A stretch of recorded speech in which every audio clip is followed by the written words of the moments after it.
हमारे चैनल को सब्सक्राइब करना ना भूलें। यहाँ हजारों कहानियां हैं आपके लिए। 166। जैसे ही जयराज ने अभिमन्यु की ये बात सुनी, वो उसे घूरते हुए बोला, आप होते कौन है हमें ये हुक्म देने वाले? और वैसे भी आप तो अब इस राजमहल के राजा बिल्कुल नहीं बन रहे हैं, तो आपको हमसे ऊंची आवाज में बात नहीं करनी चाहिए। हम जानते हैं आपके बड़े भाई अभिनव अब इस राजमहल के राजा बनेंगे। जैसे ही अभिमन्यु ने जयराज के मुंह से ये बात सुनी, वो उसे बड़ी हैरानी से देखने लगा। वहां मौजूद सभी लोग जयराज को गुस्से से घूर रहे थे। समर्थ जोर जोर से हंसते हुए बोला, हमें लगता है मिस्टर जयराज नशे में हैं, या फिर वो अभी भी 3 दिन पुरानी न्यूज को लेकर हवा में उड़ रहे हैं। समर्थ के इतना बोलते ही जयराज उसे घूर कर देखने लगा। समर्थ अर्पिता के पीछे से आगे आकर अभिमन्यु के बगल में खड़ा होते हुए बोला, अभी कुछ देर पहले ही अभिमन्यु का राज्याभिषेक हुआ है। आपने शायद अभी तक न्यूज देखी नहीं। कोई बात नहीं, अब आप घर जाकर आराम से देख लीजिएगा, क्योंकि अब अभिमन्यु का राज्याभिषेक हो चुका है और वो इस महल का राजा है। जैसे ही जयराज ने ये बात सुनी, वो बिल्कुल दंग रह गया। तभी उसने अभिमन्यु के माथे पर लगे राज तिलक को देखा और नोटिस किया कि अभिमन्यु ने ट्रेडिशनल कपड़े में पहने हुए थे। ये देखकर वो बिल्कुल ही शॉक हो गया और तभी उसने अपने मन में कहा, क्या सच में हमने इतनी बड़ी गलती कर दी? जयराज की बात को सच साबित करते हुए अर्पिता आगे बढ़कर आई और उसने जयराज के कॉलर को पकड़ते हुए कहा, हम बहुत अच्छी तरह से जानते हैं कि आपके दिमाग में क्या चल रहा है, लेकिन अब हम आपकी किसी भी बात में नहीं फंसने वाले। आपको आपकी जिंदगी और आपकी अय्याशी मुबारक हो, और आइंदा कभी हमारे सामने मत आइएगा। हमारा अब आपसे कोई रिश्ता नहीं है। उठाइए ये डाइवोर्स पेपर और चुपचाप यहाँ से चले जाइए। जयराज ने अर्पिता के मुंह से ये बात सुनी, उसने अपने मन में कहा, लगता है बहुत बड़ी गलती हो गई है। अगर ये अभिमन्यु सच में राजा बन गया है, तो हमें अभी इससे माफी मांगनी होगी, वरना ये तो हमारे खानदान के साथ साथ हमारी कंपनी का भी नामो निशान मिटा देगा। ये सोचकर जयराज अभिमन्यु की तरफ देखते हुए बोला, साले साहब, हमसे बहुत बड़ी गलती हो गई। हमें ऐसा नहीं करना चाहिए था। हमने अर्पिता के साथ बहुत गलत किया और गुस्से में आकर उन्हें डाइवोर्स पेपर भिजवा दिए। हम आपसे माफी मांगना चाहते हैं। अभिमन्यु जयराज के बदले हुए रूप को देखकर बिल्कुल ही शॉक हो गया, लेकिन अर्पिता और समर्थ उसे गुस्से से घूरते हुए देख रहे थे। जब जयराज ने देखा कि अभिमन्यु को उसकी बातों से कोई फर्क नहीं पड़ रहा है, तो वो सीधे मासा की तरफ देखने लगा और उनके पास आकर उनके पैरों को पकड़ते हुए बोला, सासू माँ, हम ये रिश्ता नहीं तोड़ना चाहते थे, लेकिन हमें भड़काया गया और हम बहक गए। हम आप लोगों से अपना रिश्ता नहीं तोड़ना चाहते। मासा अर्पिता की तरफ देख रही थीं और उन्होंने जयराज की तरफ देखते हुए कहा, लेकिन आप चाहे जितना भी भड़के हों, आपको इस तरह अर्पिता को डाइवोर्स पेपर नहीं भेजने चाहिए थे।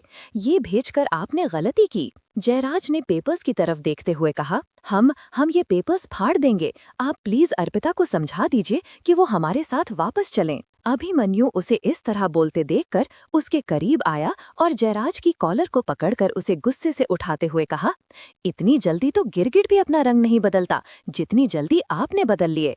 हम अब अपनी बहन की जिंदगी और बर्बाद नहीं होने देंगे। चले जाइए यहाँ से, वरना हम आपको धक्का देकर राजमहल से निकालेंगे। अगर आपको अपनी इज्जत प्यारी नहीं है तो सोच लीजिए। इतना बोलकर अभिमन्यु ने उसके कॉलर को कसकर पकड़ा। जयराज ने अपनी कॉलर से अभिमन्यु का हाथ छुड़ाते हुए अर्पिता के पास आकर उसके हाथों को पकड़ते हुए कहा, अर्पिता, आप तो हमसे प्यार करती थी ना, तो फिर क्या आप भी हमें माफ करके एक दूसरा मौका नहीं दे सकती? अर्पिता ने तुरंत ना में सिर हिलाते हुए कहा, नहीं, बिल्कुल भी नहीं। हम आपको अब कोई मौका नहीं देना चाहते, और हम इतने भी बेवकूफ नहीं हैं कि एक के बाद एक वही गलती दोहराते जाएं।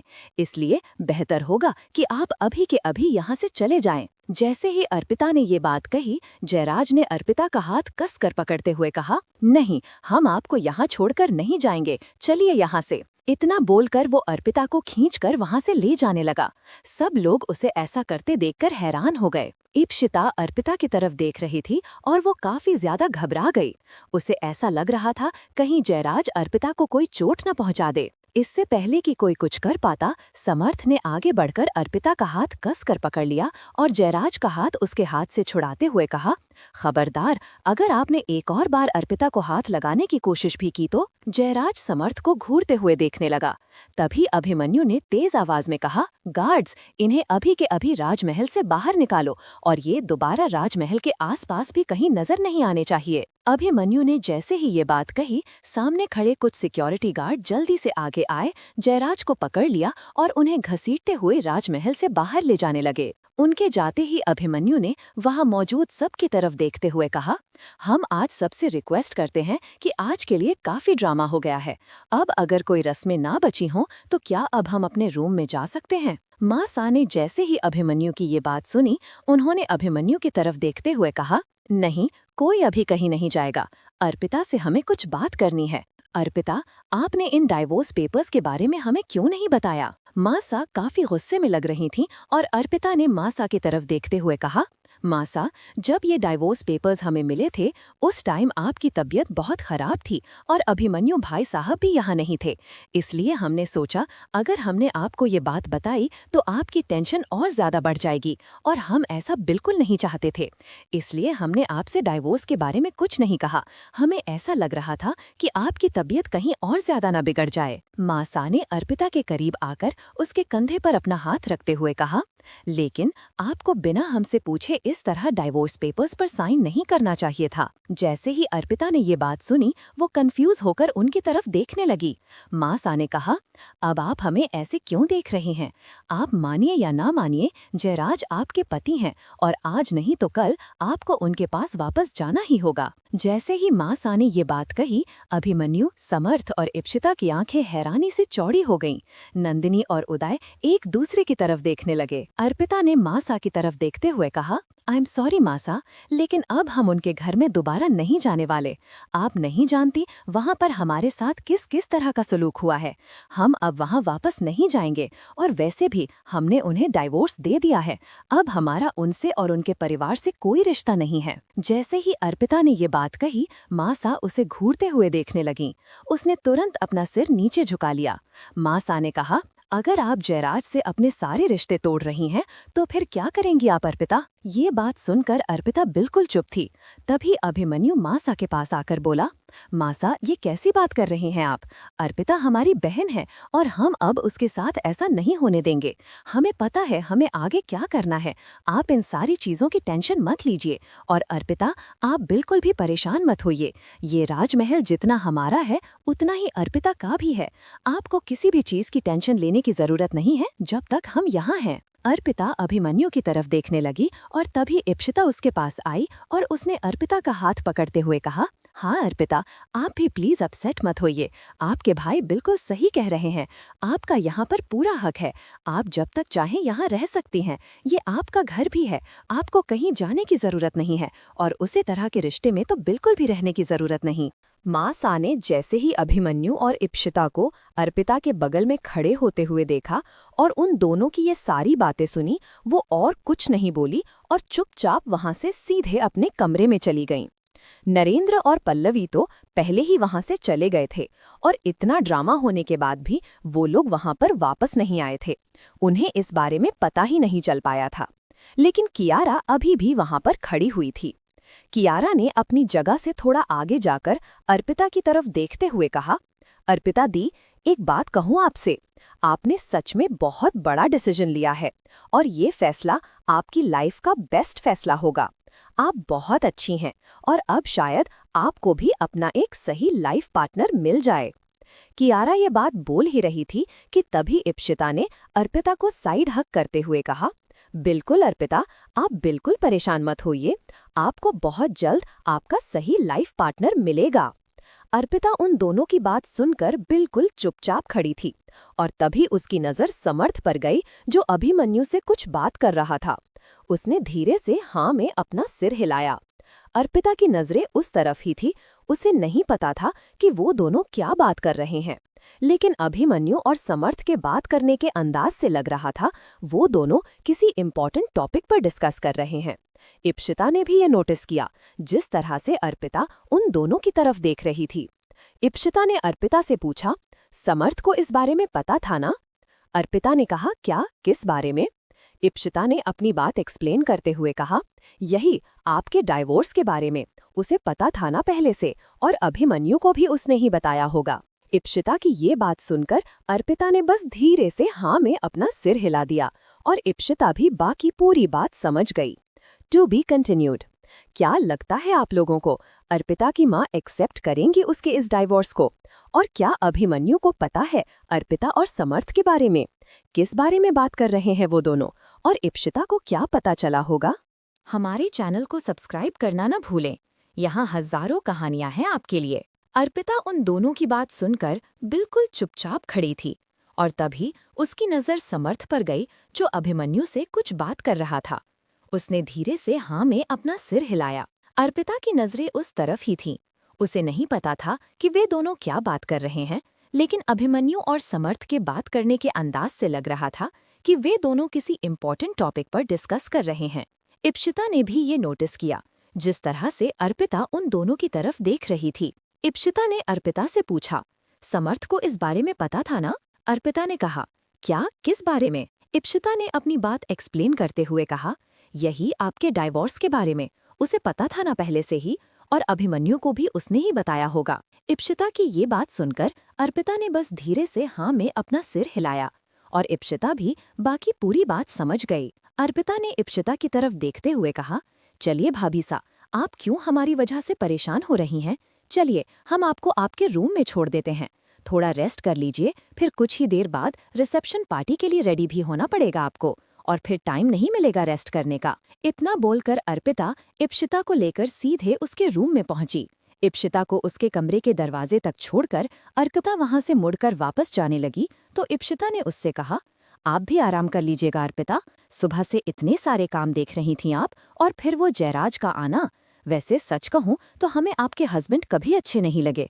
मेरा मतलब है, काफी हार्ड लगे थे हमें। एंगेजमेंट में ही मिले थे हम उनसे, और काफी अनकंफर्टेबल कर दिया था उन्होंने हमें। अर्पिता ने एक ठंडी सांस छोड़ते हुए बहुत ही मायूसी से कहा, भाभी, अब वो हमारे हस्बैंड नहीं है, और हमें पता है वो कोई अच्छे इंसान नहीं थे, लेकिन हमें बस मजबूरी में उनके साथ रहना पड़ रहा था, क्योंकि मासा ने हमारी शादी तय कर दी थी उनके साथ, और हमें लगा भी नहीं था कभी हम इस रिश्ते से निकल पाएंगे। इप्शिता ने उसकी बात सुनकर कहा, अर्पिता, आपको ऐसा बिल्कुल भी नहीं सोचना चाहिए, और मजबूरी में बंधे हुए रिश्ते कभी भी बहुत आगे तक नहीं जा पाते, और आपका पार्टनर इतना गलत इंसान हो तो। और जो भी हुआ, आपको अपने भाई साहब और मन से ये बात छुपानी नहीं चाहिए थी। बोल जरूर आपका साथ देते। चलो कोई बात नहीं, अब तो अच्छा हुआ, कम से कम वो आपकी जिंदगी से चले गए। अब आप अपनी जिंदगी की नई शुरुआत कर सकती हैं। इप्शिता उसे समझाते हुए ये सब बोल रही थी, तो अर्पिता ने कहा, अरे हमारी छोड़िए भाभी सा, अभी तो आपकी और भाई की नई जिंदगी शुरू हो रही है, तो आप इस पर ध्यान दीजिए। वैसे भी शाम को आपका रिसेप्शन है, जाइए आप थोड़ी देर रेस्ट कर लीजिए, वैसे भी ज्यादा टाइम नहीं मिलेगा। हम कुछ देर में आपके कपड़े भिजवाते हैं शाम के लिए। अर्पिता की बात सुनकर इप्शिता बोली, क्या फिर से चेंज करना पड़ेगा? एक तो इतने भारी कपड़े पहने, वैसे ही हमसे संभालते नहीं हैं, और फिर बार बार बदलने पड़ते हैं। हम तो इसमें ही थक गए, और ज्यादा थक जाएंगे। इतना बोलते हुए उसने एकदम परेशान होकर वैसा ही मुंह बना लिया, तो अर्पिता ने उसे देखकर हंसते हुए कहा, भाभी सा, आप ना सच में बहुत क्यूट हैं।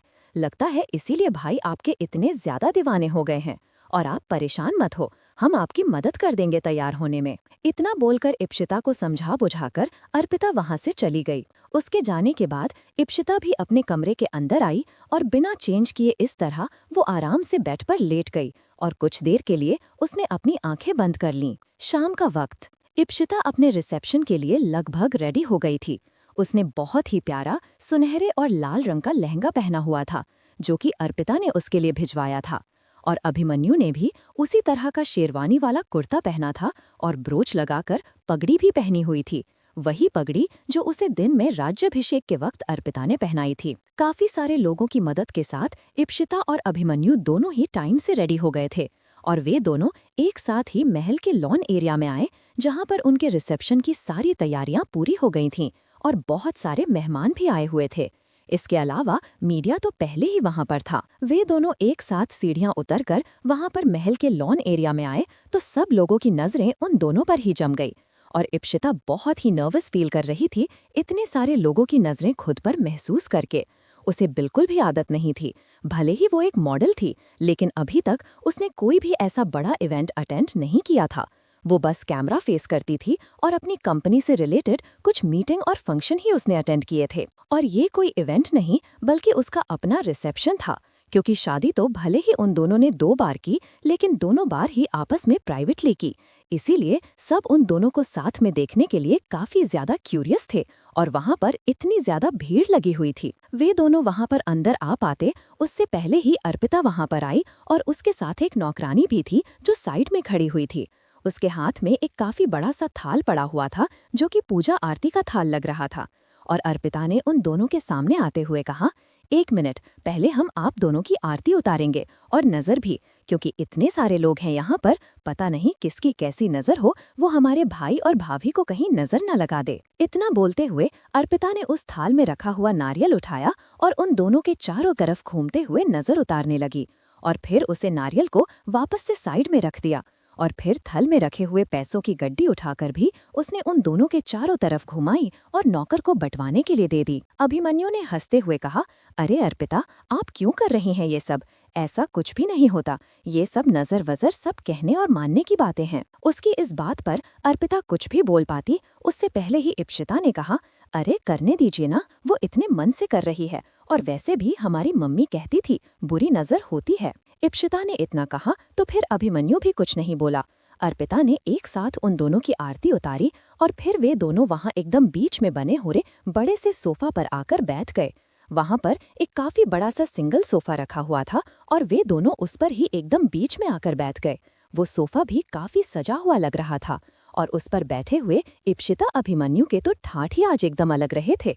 वे दोनों सच में वहां के राजा और रानी लग रहे थे। अभिमन्यु अपनी और इप्शिता की शादी की दावत नहीं दे पाया था, इसलिए रिसेप्शन में उसने पूरे शहर को बुलाकर दावत दी थी, और सबको खाने पीने का अच्छा इंतजाम भी करवाया था।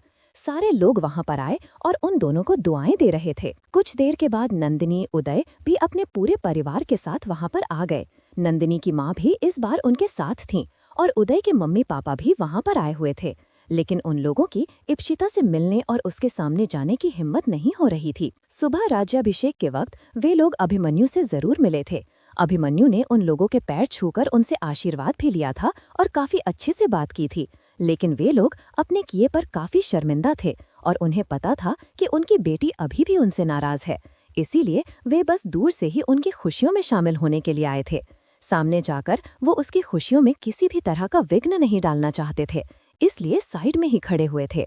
वहीं इप्शिता को तो इतनी फुर्सत ही नहीं थी कि वो बाकी सब लोगों को देख पाए। एक न एक, कोई न कोई वहां पर उसे लोगों को घेरे हुए था, और उन दोनों को जैसे सांस लेने का भी वक्त नहीं मिला था। कभी मीडिया इंटरव्यू, कभी फोटोशूट, तो कभी लोगों के साथ फोटोज क्लिक करवाना, और कभी काफी सारे मेहमान और वीआईपी लोगों से मिलना, क्योंकि वहां पर शहर के सारे बड़े और नामी लोग आए हुए थे अभिमन्यु को बधाई देने के लिए। वे सारे लोग इस वक्त आए थे जिन्हें सुबह राज्याभिषेक में नहीं बुलाया गया था। रिसेप्शन में उन सभी को इनवाइट किया गया था। अभिमन्यु बहुत ही प्राउडली इप्शिता का इंट्रोडक्शन उन सब लोगों से करवा रहा था, और उनमें से कुछ लोगों को ये भी पता था कि इप्शिता एक मॉडल है, क्योंकि अब तक वो अच्छी खासी फेमस हो चुकी थी। अभिमन्यु ने उन लोगों से एकदम साफ लफ्जों में कह दिया कि उसे इस बात से कोई भी प्रॉब्लम नहीं है, और बाकी लोगों को भी कोई परेशानी नहीं होनी चाहिए कि उसकी बीवी क्या काम करती है, क्योंकि जब वो महल की रानी होने के साथ अपना काम भी कंटिन्यू कर पा रही है और दोनों जिम्मेदारियों को अच्छे से निभाने की कोशिश करेगी, तो बाकी लोगों को भला क्या परेशानी है। अभिमन्यु एकदम मजबूती से इप्शिता के साथ खड़ा था, और उन्हें उसने पूरी तरह इप्शिता का साथ दिया, तो बाकी किसी की भी खिलाफ जाने की या कुछ बोलने की हिम्मत नहीं हुई। कुछ देर के बाद नंदिनी और उदय भी वहां पर आए और उन दोनों को बधाई दी। उदय अभिमन्यु के गले लगा और नंदिनी इप्शिता के। इप्शिता भी उन दोनों को वहां पर देखकर बहुत खुश हुई, और तभी नंदिनी की माँ भी आगे आईं। उनके हाथ में एक छोटा सा गिफ्ट बॉक्स था। उन्होंने वो गिफ्ट बॉक्स इप्शिता को देते हुए कहा, मेरी तरफ से तुम दोनों के लिए शादी का एक छोटा सा तोहफा। शादी तो इतनी जल्दबाजी में हुई थी, तब कुछ दे नहीं पाई, इसलिए अब दे रही हूँ। नंदिनी की माँ ने बहुत ही प्यार से कहा, तो इप्शिता उन्हें मना नहीं कर पाई और उसने उनके हाथ से वो छोटा सा गिफ्ट बॉक्स ले लिया। To be continued. हमारे चैनल को सब्सक्राइब करना ना भूलें। यहाँ हजारों कहानियाँ हैं आपके लिए। वहाँ पर सब लोगों से मिलने जुलने के बाद इप्शिता बहुत ही ज्यादा थक गई थी, क्योंकि उसे इन सब चीज़ों की आदत नहीं थी और अर्पिता ने ये बात नोटिस कर ली थी। इसलिए कुछ देर बाद उसने इप्शिता से कहा, भाभी सा, चलिए अब आपको यहाँ बैठने की ज़रूरत नहीं है, फंक्शन रिसेंटली ऑलमोस्ट ख़त्म हो गया है, सारे गेस्ट भी चले गए हैं। इप्शिता तो जैसे यही चाहती थी, इसलिए जैसे ही अर्पिता ने उससे कहा, वो तुरंत ही वहां से उठकर उसके साथ अपने रूम की तरफ आ गई। जैसे ही इप्शिता अपने रूम में पहुंची, उसने देखा कि उसका पूरा कमरा लाल गुलाब और सफ़ेद मोगरा फूलों से सजा हुआ था। साथ ही रूम के हर कोने में कलरफुल कैंडल्स जल रही थीं और पूरा कमरा बहुत ही अच्छे अरोमा से भरा हुआ था। जैसे ही वो दोनों अंदर आईं, इप्शिता पूरे कमरे को देखकर मुस्कुराने लगी। अर्पिता ने इप्शिता का हाथ पकड़ते हुए कहा, भाभी सा, कैसी लगी आपको अपने रूम की डेकोरेशन? इप्शिता जैसे ही अंदर आई, उसने कहा, सब कुछ बहुत ही ज्यादा खूबसूरत है। Thank you so much Arpita, हमें पता है आपने ये सब खुद करवाया है। तभी अर्पिता ने उसका हाथ पकड़ते हुए कहा, इधर आइए, हमने आप लोगों के लिए एक छोटा सा चेंज किया है। इतना बोलकर वो इप्शिता का हाथ पकड़कर सीधे बेड के सामने आकर खड़ी हो गई। जैसे ही इप्शिता ने अपनी नजर उठाई, उसने देखा वॉल पर अभिमन्यु और इप्शिता की साथ में एक बड़ी सी तस्वीर लगी हुई थी। वो तस्वीर उन दोनों की एंगेजमेंट की थी। इप्शिता उस पिक को देखकर मुस्कुराने लगी, क्योंकि उस एंगेजमेंट की पिक को देखकर एंगेजमेंट वाला दिन याद आ गया और किस तरह से अभिमन्यु ने एंगेजमेंट वाले दिन उसकी हेल्प की थी। ये सब सोचकर इप्शिता के चेहरे पर बड़ी सी मुस्कुराहट आ गई। उसे इस तरह मुस्कुराते देखकर अर्पिता ने अपने मन में कहा, शायद भाभी सा को डेकोरेशन काफी पसंद आ गई है। इप्शिता अपने रूम की सारी डेकोरेशन देखकर बहुत ज्यादा खुश हो गई थी और वो कहीं ना कहीं थोड़ी नर्वस भी हो रही थी। उसने अर्पिता का हाथ पकड़ते हुए कहा, अर्पिता, हमें इतना स्पेशल फील कराने के लिए थैंक यू सो मच, ये सच में बहुत खूबसूरत है। अर्पिता इप्शिता की तरफ देखकर मुस्कुराई और उसने धन्यवाद में कहा, अब आप आराम से यहाँ बैठिए, हम थोड़ी देर में भाई सा को भेजते हैं। इप्शिता ये बात सुनकर बोली, अरे तुम रुको ना थोड़ी देर और। इप्शिता की ये बात सुनकर अर्पिता मुस्कुराते हुए बोली, आज आप दोनों की फर्स्ट नाइट है, हम यहाँ पर रहकर भला क्या करेंगे? इतना बोलकर उसने खुद के कंधे पर अपना हाथ रखा और कमरे से बाहर निकल गई। इप्शिता को वो सारी डेकोरेशन देखकर बहुत अजीब लग रहा था। वो काफी ज्यादा नर्वस फील कर रही थी। उसे समझ नहीं आ रहा था कि वो कैसे अभिमन्यु के सामने आएगी। उसने अपने कपड़ों की तरफ देखा। वो काफी हैवी लहंगे में थी और काफी ज्यादा थकी हुई भी लग रही थी। वो वहीं बेड पर बैठ गई और गुलाब के फूलों की पंखुड़ियों को अपने हाथ में उठाकर उनकी तरफ देखते हुए बोली, पता नहीं हम अभिमन्यु से कैसे नजरें मिलाएंगे और हमारी फर्स्ट नाइट के बारे में सोचकर हमें इतनी ज्यादा नर्वसनेस क्यों हो रही है। इतना तो हम कभी अपने एग्जाम में भी नहीं घबराए। इप्शिता ये सारी बातें सोच रही थी। वहीं अर्पिता ने देखा कि अभिमन्यु हॉल में खड़ा किसी से बात कर रहा था। उसने उसके पास आकर कहा, भाई सा, अब आप सारे काम छोड़िए और आप अपने रूम में जाइए, काफी रात हो गई है। अर्पिता की बात सुनते ही अभिमन्यु ने कहा, हाँ, बस ये कॉल रखते ही सीधे रूम में जाएंगे, आप भी जाकर रेस्ट करिए।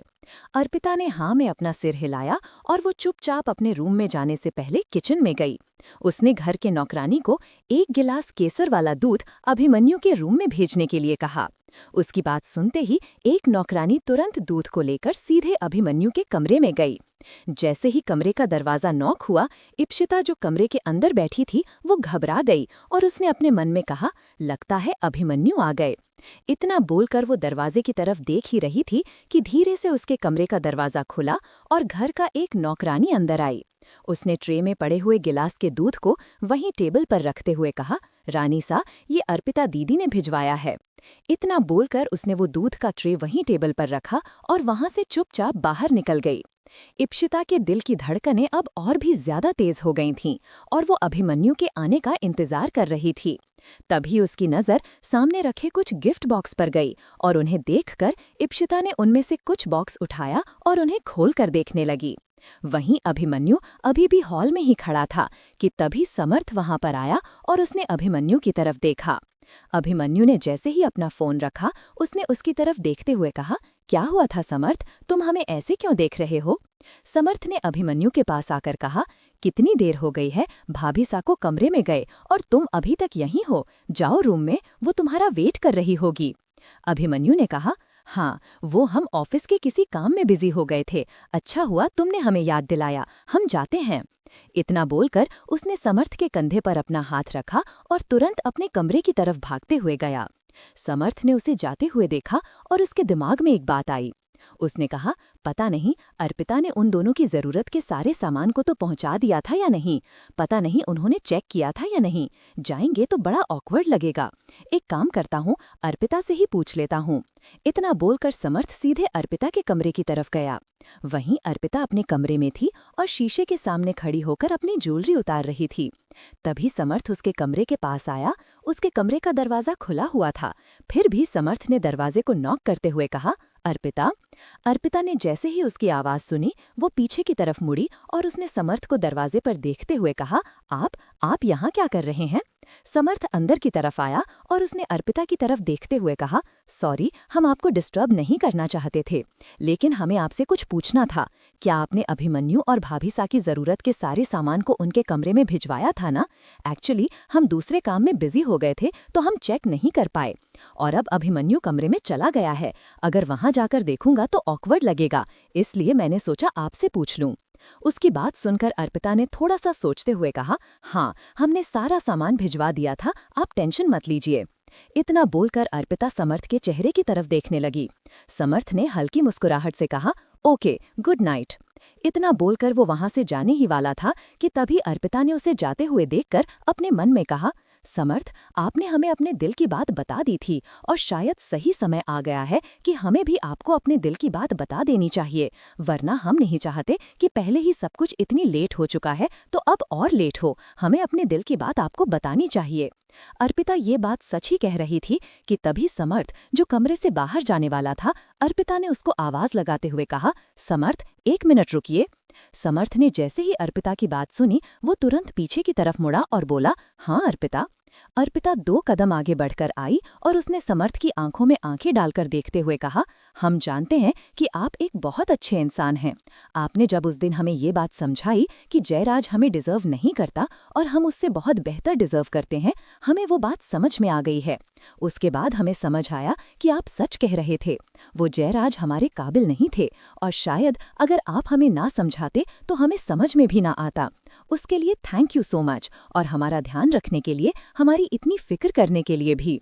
समर्थ ने जैसे ही उसकी ये सारी बातें सुनी, उसने अर्पिता के करीब आकर उसकी आंखों में आंखें डालकर देखते हुए कहा, अर्पिता, हमने ये सारी बातें समझने के साथ साथ आपसे कुछ और भी कहा था।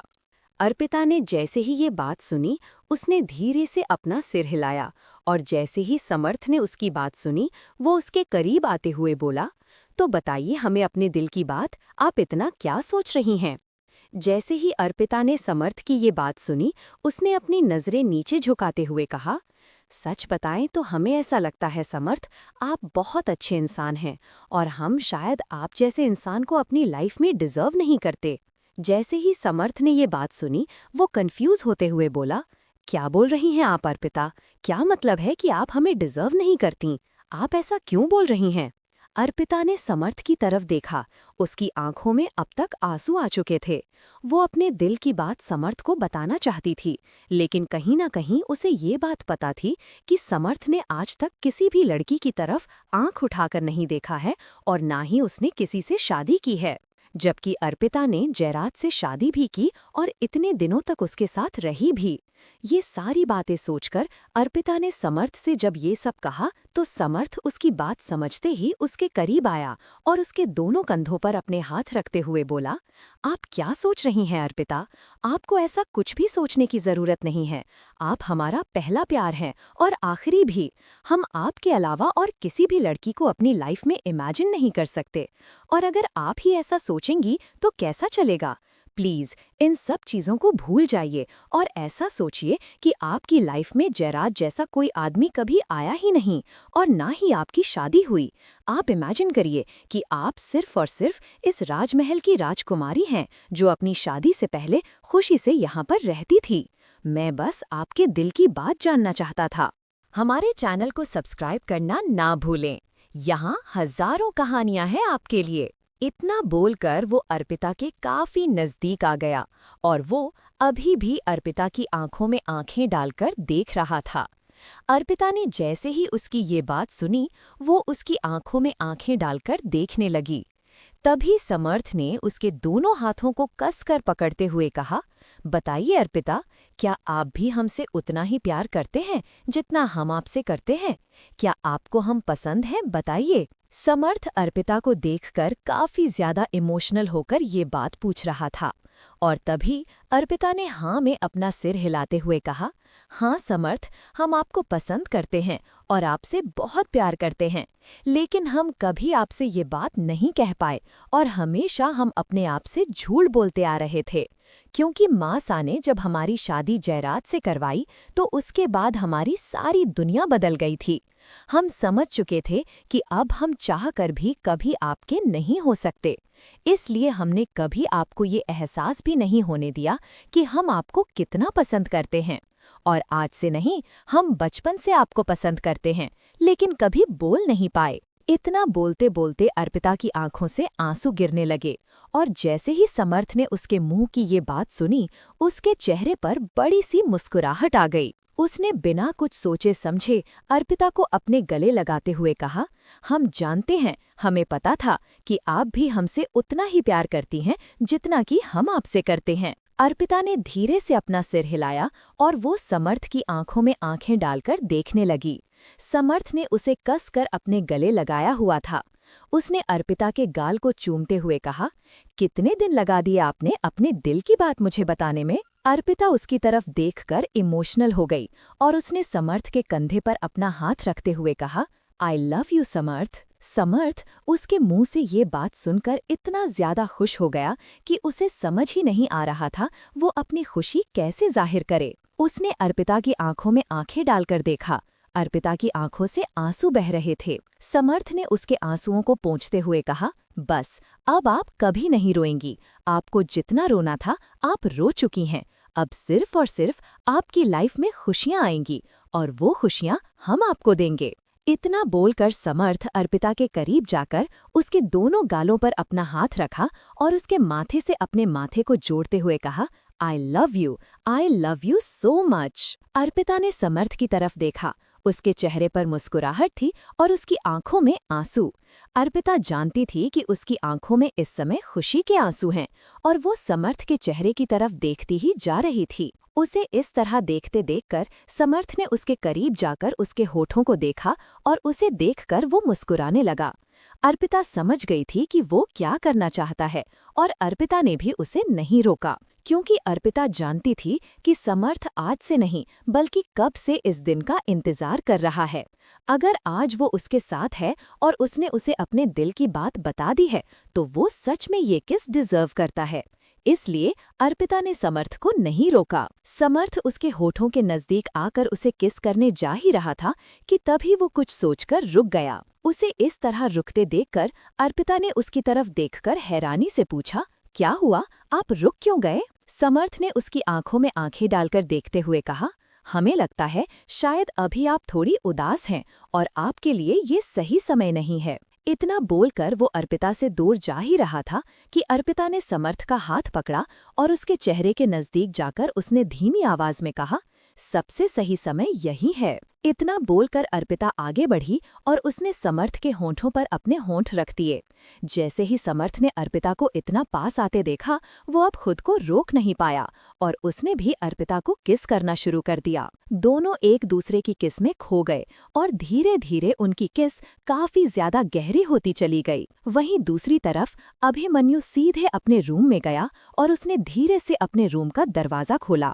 उसने अंदर की तरफ देखा, इप्शिता बेड पर बैठी हुई थी और उसने अपने सामने 3-4 गिफ्ट के बॉक्स ओपन करके रखे हुए थे और उन्हें ही देखने में बिजी थी। अभिमन्यु चुपके चुपके अंदर आया और उसने कमरे का दरवाजा अंदर से बंद कर लिया। जैसे ही दरवाजा बंद करने की आवाज आई, इप्शिता की नजर सीधे दरवाजे की तरफ गई और उसने जैसे ही अभिमन्यु को देखा, इप्शिता उन गिफ्ट बॉक्स को छोड़कर जल्दी से उठकर खड़ी हो गई। उसे इस तरह उठते देखकर अभिमन्यु मुस्कुराया और अंदर की तरफ आने लगा। जैसे जैसे अभिमन्यु इप्शिता के करीब आ रहा था, इप्शिता की दिल की धड़कन बढ़ती जा रही थी। इप्शिता कुछ नहीं बोल रही थी, वो बस अभिमन्यु की तरफ देखकर मुस्कुरा रही थी। क्योंकि अभिमन्यु जिस तरह से उसके करीब आ रहा था, इप्शिता की नर्वसनेस बढ़ती जा रही थी। अभिमन्यु जैसे ही उसके करीब आया, उसने इप्शिता की आंखों में आंखें डालकर देखते हुए कहा, सॉरी, हमने आपको काफी वेट कराया है ना? इप्शिता ने धीरे से अपना सिर हिलाते हुए कहा, इट्स ओके। इप्शिता की बात सुनते ही अभिमन्यु उसके करीब गया और उसने इप्शिता के गाल पर अपना हाथ रखते हुए कहा, आप बोर हो रही थी, इसलिए आपने इन गिफ्ट बॉक्स को खोला है ना? इप्शिता ने धीरे से अपनी पलकें झपकाईं और अभिमन्यु ने उसके करीब आकर उसके गाल पर किस करते हुए कहा, हम अपनी वाइफ को वेट नहीं कराना चाहते थे, बट काम की वजह से थोड़ा सा वहीं फंस गए थे।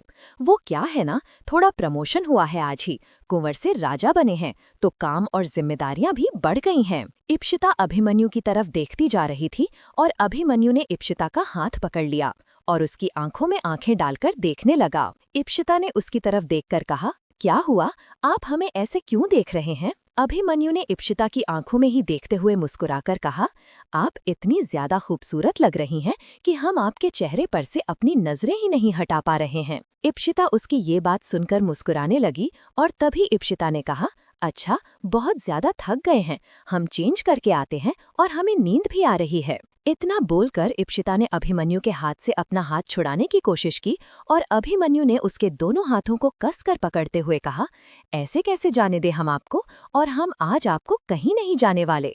क्या आप भूल गई इप्शिता, आज हमारी फर्स्ट नाइट है और आप जानती है ना फर्स्ट नाइट को क्या होता है? इप्शिता ने जैसे ही अभिमन्यु की ये बात सुनी, इप्शिता का चेहरा शर्म से लाल हो गया और उसने अपनी आंखें कसकर बंद की और अपना चेहरा दूसरी तरफ घुमाते हुए कहा, हाँ, हम जानते हैं, लेकिन आज नहीं, हम बहुत थके हैं और आप भी तो थक गए होंगे, है ना? इतना बोलकर इप्शिता ने अभिमन्यु की तरफ देखा और अभिमन्यु ने अपने दोनों हाथ इप्शिता के कंधों पर रखते हुए कहा, नहीं, बिल्कुल भी नहीं, हम जरा से भी नहीं थक गए हैं और आज हम आपका कोई बहाना नहीं सुनने वाले। इतना बोलकर अभिमन्यु इप्शिता के बिल्कुल करीब गया और उसके कमर में अपना हाथ डालकर उसे अपने करीब खींचते हुए बोला, आप नहीं जानती इप्शिता, हमें इस रात का कब से इंतजार था। अभिमन्यु ने इप्शिता के चेहरे के बिल्कुल करीब आकर ये बात कही और इप्शिता की दिल की धड़कनें बढ़ गईं।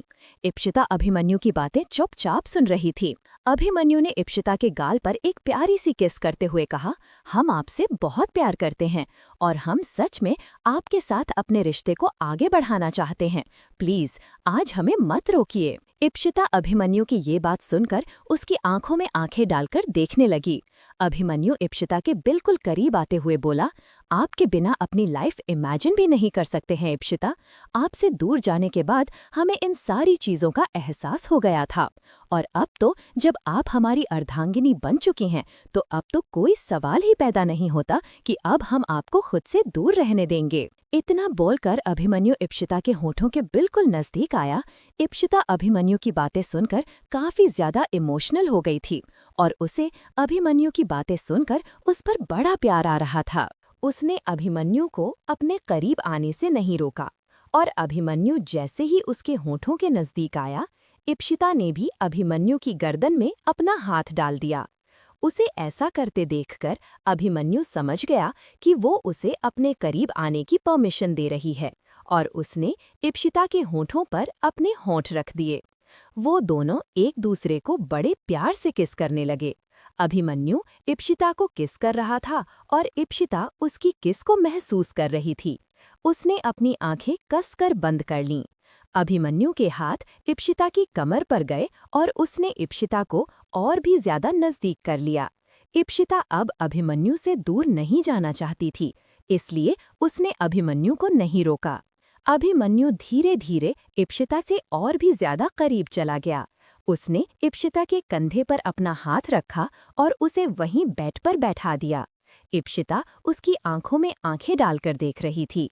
अभिमन्यु ने उसके दोनों गालों को अपने हाथों में लिया और उसके चेहरे के बिल्कुल नजदीक जाकर उसके माथे को चूमते हुए बोला, आप नहीं जानती इप्सिता, हमने इस पल का कब से इंतजार किया है और अब जब आप मिल गई हैं तो हमें सच में यकीन नहीं हो रहा है।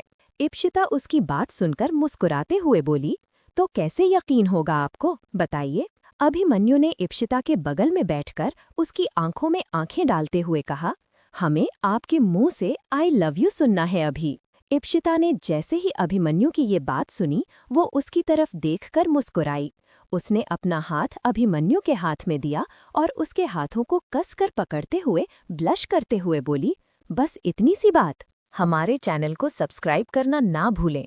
यहाँ हजारों कहानियां हैं आपके लिए। अभिमन्यु ने जल्दी से हाँ में अपना सिर हिला दिया। इप्सिता उसके चेहरे के करीब गई और उसने अपनी नाक अभिमन्यु की नाक से रब करते हुए कहा, I love you so much mister Abhimanyu Rajvanshi. जैसे ही अभिमन्यु ने ये बात सुनी, उसने इप्सिता के गाल पर कसकर किस करते हुए कहा, I love you to.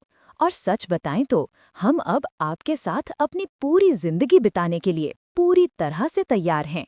Abhimanyu ने जल्दी से हाँ में अपना सिर हिला दिया। इप्सिता उसके चेहरे के करीब गई और उसने अपनी नाक अभिमन्यु की नाक से रब करते हुए कहा, I love you so much mister Abhimanyu Rajvanshi. जैसे ही अभिमन्यु ने ये बात सुनी, उसने इप्सिता के गाल पर कसकर किस करते हुए कहा, आई लव यू टू। और सच बताएं तो हम अब आपके साथ अपनी पूरी जिंदगी बिताने के लिए पूरी तरह से तैयार हैं। इप्सिता अभिमन्यु की बात सुनकर मुस्कुराई और उसने धीरे से अपना सिर हिलाते हुए कहा, हम भी। इतना बोलते ही अभिमन्यु ने अपना हाथ इप्सिता की कमर के पास ले जाकर उसके लहंगे के पल्लू को हटा दिया। इप्सिता अभिमन्यु के चेहरे की तरफ ही देख रही थी और उसे ऐसा करते देखकर उसके दिल की धड़कनें काफी ज्यादा तेज हो गईं। अभिमन्यु ने अपने सिर की पगड़ी उतारी और उसे टेबल पर रख दिया। इप्सिता अभिमन्यु की तरफ से अपनी नजरें नहीं हटा पा रही थी। अभिमन्यु इप्सिता के बिल्कुल करीब आकर बैठ गया और उसने इप्सिता के माथे पर लगे टीचे को हटाने के लिए अपना हाथ उठाया। वो इप्सिता के बालों में से उसके मांग टीके को निकालने लगा। इप्सिता अभिमन्यु की तरफ नहीं देख पा रही थी, उसका चेहरा ब्लश कर रहा था। अभिमन्यु ने जैसे ही मांग टीका उतारा, इप्सिता ने अभिमन्यु की तरफ धीरे से अपनी नजरें उठाकर देखा। अभिमन्यु इप्सिता के गाल के पास आकर उसे किस करने लगा और उसके कान में पहने हुए झुमकों को उतारने लगा। इप्सिता की दिल की धड़कनें काफी ज्यादा बढ़ गई थीं। जैसे जैसे अभिमन्यु आगे बढ़ रहा था, इप्सिता काफी ज्यादा नर्वस होती जा रही थी। अभिमन्यु ने इप्सिता के दोनों कानों के झुमकों को उतारा और उसने इप्सिता के करीब जाकर उसे अपने गले से लगा लिया। जैसे ही इप्सिता ने अभिमन्यु का हाथ अपनी पीठ पर महसूस किया, इप्सिता के हाथ अपने आप ही अभिमन्यु की पीठ पर चले गए। अभिमन्यु ने इप्सिता की गर्दन के पास जाकर उसके गले में पहने हुए नेकलेस को उतारा और नेकलेस को उतारते ही अभिमन्यु ने इप्सिता की गर्दन को चुम लिया। इप्सिता ने जैसे ही अभिमन्यु की किस को अपनी गर्दन पर महसूस किया, इप्सिता के हाथों के रोंगटे खड़े हो गए। अभिमन्यु ने इप्सिता की तरफ देखा और वो उसके कान के पास जाकर बड़े ही शरारती अंदाज में बोला, क्या हुआ, आप इतना क्यों घबरा रही हैं? और अभी तो हमने सिर्फ शुरू किया है। अभिमन्यु की बात सुनकर इप्सिता की सांसें थम गईं। अभिमन्यु ने इप्सिता के सारे नेकलेस को उतार दिया। अब इप्सिता की गर्दन पर सिर्फ और सिर्फ अभिमन्यु के नाम का मंगलसूत्र था। अभिमन्यु ने जैसे ही उस मंगलसूत्र की तरफ देखा, वो उसके बिल्कुल करीब आया और उसने इप्सिता के मंगलसूत्र को चूमा। इप्सिता उसे ऐसा करते देखकर मुस्कुराई और उसने अभिमन्यु के गाल पर अपना हाथ रखा। अभिमन्यु उसके चेहरे की तरफ देख रहा था। वो दोनों एक दूसरे के चेहरे पर से अपनी नजरें नहीं हटा पा रहे थे। उन दोनों की ही आंखों में एक दूसरे के लिए बेइंतहा प्यार नजर आ रहा था और इप्सिता अभिमन्यु की नजरों में दिख रहे प्यार को महसूस कर पा रही थी, क्योंकि अभिमन्यु ने इप्सिता के हाथों की उंगलियों में अपनी उंगलियां फंसा कर पकड़ लिया था और वो इप्सिता के हाथ को बड़े प्यार से सहला रहा था। इप्सिता अभिमन्यु से कुछ बोलने जा रही थी कि अभिमन्यु ने उसके होठों पर अपनी उंगली रखते हुए कहा, हम जानते हैं आप क्या बोलने वाली हैं, आपको कुछ भी बोलने की जरूरत नहीं है, उठिए। इतना बोलकर अभिमन्यु ने इप्सिता का हाथ पकड़ा। इप्सिता अभिमन्यु की तरफ देखकर थोड़ी कंफ्यूज हो गई और उसने धीमी आवाज में कहा, क्या कर रहे हैं आप अभिमन्यु? अभिमन्यु ने कहा, हमारे साथ आइए। इतना बोलकर अभिमन्यु इप्सिता को सीधे चेंजिंग रूम में लेकर गया। इप्सिता ने इस समय काफी हैवी लहंगा पहना हुआ था और अभिमन्यु ने उसकी सारी ज्वेलरी उतार दी थी। इप्सिता के बाल खुले हुए थे और वो बिना ज्वेलरी के भी काफी ज्यादा एलिगेंट और खूबसूरत लग रही थी। अभिमन्यु उसकी खूबसूरती को निहारने में एक भी कदम पीछे नहीं जा रहा था। उसने इप्सिता के दोनों हाथ पकड़कर उठाया और खड़ा किया। वो चेंजिंग रूम की तरफ उसे लेकर आया। वो दोनों जैसे ही चेंजिंग रूम में पहुंचे, इप्सिता ने सामने लगे मिरर की तरफ देखा। इप्सिता ने इस समय सिर्फ लहंगा और चोली पहनी हुई थी और अभिमन्यु अपनी शेरवानी में उसके पीछे खड़ा हुआ था। जैसे ही उसने इप्सिता को मिरर के सामने खड़ा किया, अभिमन्यु मुस्कुराते हुए बोला, वैसे एक बात तो माननी पड़ेगी कि हमारी और आपकी जोड़ी सबसे बेस्ट है। इप्सिता उसकी बात सुनकर मुस्कुराने लगी और तभी अभिमन्यु ने उसके कंधे पर अपना हाथ रखते हुए कहा, है ना इप्सिता, आप हंस क्यों रही हैं? हम इतनी सीरियस होकर बात कर रहे हैं और आप हैं कि हंसकर हमारा मूड खराब कर रही हैं।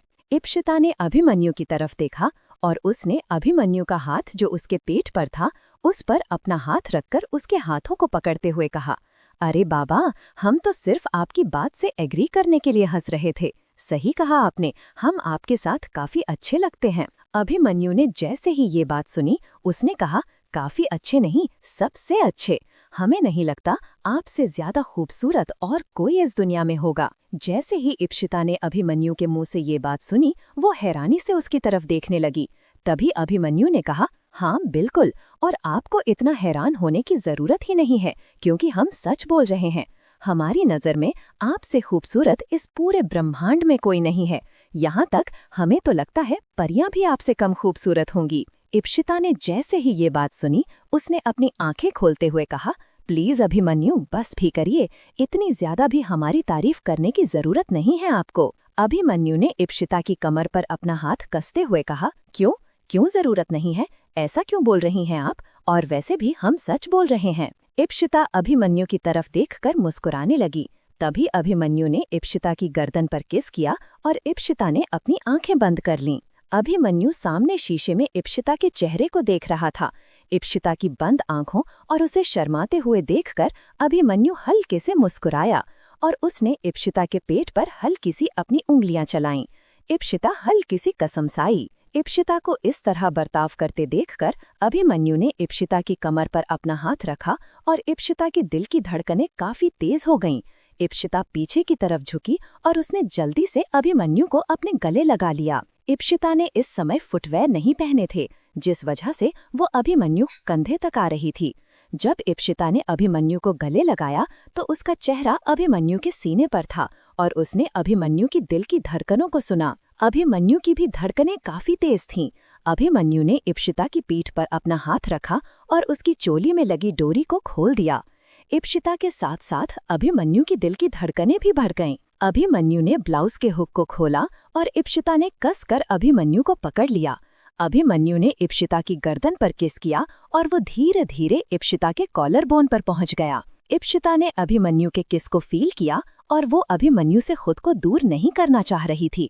वो इस समय काफी ज्यादा घबराई हुई थी। अभिमन्यु के हाथ इप्सिता की पीठ पर थे और अभिमन्यु इप्सिता को कंफर्टेबल करने के लिए उसकी पीठ पर हल्के से अपना हाथ रब करने लगा। इप्सिता के दिल की धड़कनें इतनी ज्यादा तेज हो गईं कि अभिमन्यु उसकी धड़कनों को फील कर पा रहा था।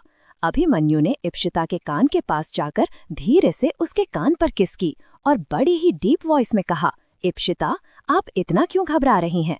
और वैसे भी आज नहीं तो कल हमें अपने रिश्ते को आगे बढ़ाना ही है ना? तो फिर जब आज की रात हमारे लिए इतनी ज्यादा स्पेशल है तो फिर आज ही क्यों नहीं? इप्सिता अभिमन्यु की इस बात पर कुछ भी नहीं बोली।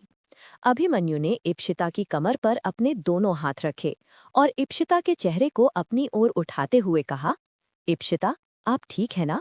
अगर अभी आप कंफर्टेबल नहीं महसूस कर रही हैं, तो हमें बता दीजिए, हम यहीं रुक जाएंगे।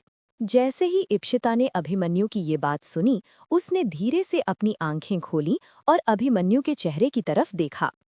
इप्सिता महसूस कर पा रही थी कि अभिमन्यु इस समय उसके करीब आना चाहता है और उसकी आंखों में उसे अपने लिए एक अलग ही तड़प नजर आ रही थी। इसलिए इप्सिता ने धीरे से ना में अपना सिर हिलाते हुए कहा, नहीं, हमने कब मना किया आपको?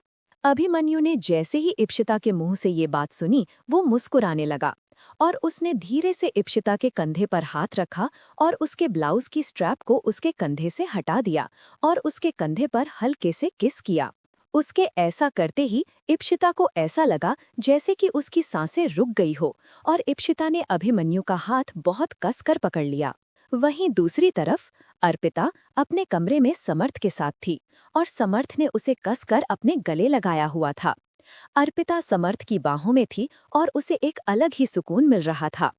उसने समर्थ का हाथ पकड़ा हुआ था और वो बोली, समर्थ, आपको पता है, आज जब हमने उस डाइवोर्स पेपर पर साइन किए तो हमें ऐसा लगा जैसे हम किसी बहुत बड़े गुनाह से आज़ाद हो गए हैं। ये शादी हमारे दिल पर एक बोझ की तरह थी, जिसे सिर्फ और सिर्फ अकेले हम ही चलाने की कोशिश कर रहे थे। समर्थ ने अर्पिता की बात सुनकर उसके चेहरे पर अपना हाथ रखा और उसके माथे को चूमते हुए कहा, हम जानते हैं आपने पिछले इन 2 सालों में कितनी तकलीफें सही हैं। हम आपके चेहरे को देखकर हर बार समझ जाते थे कि आप कितनी ज्यादा तकलीफ में हैं। हमें वो जयराज कभी भी पसंद नहीं था। हम तो आपकी शादी वाले दिन भी यही सोच रहे थे कि किस तरह से हम आपकी इस शादी को रोक सकें, लेकिन हम नहीं रोक पाए। सच बताएं तो जब आपकी शादी हुई तो उसके कितने दिनों तक हम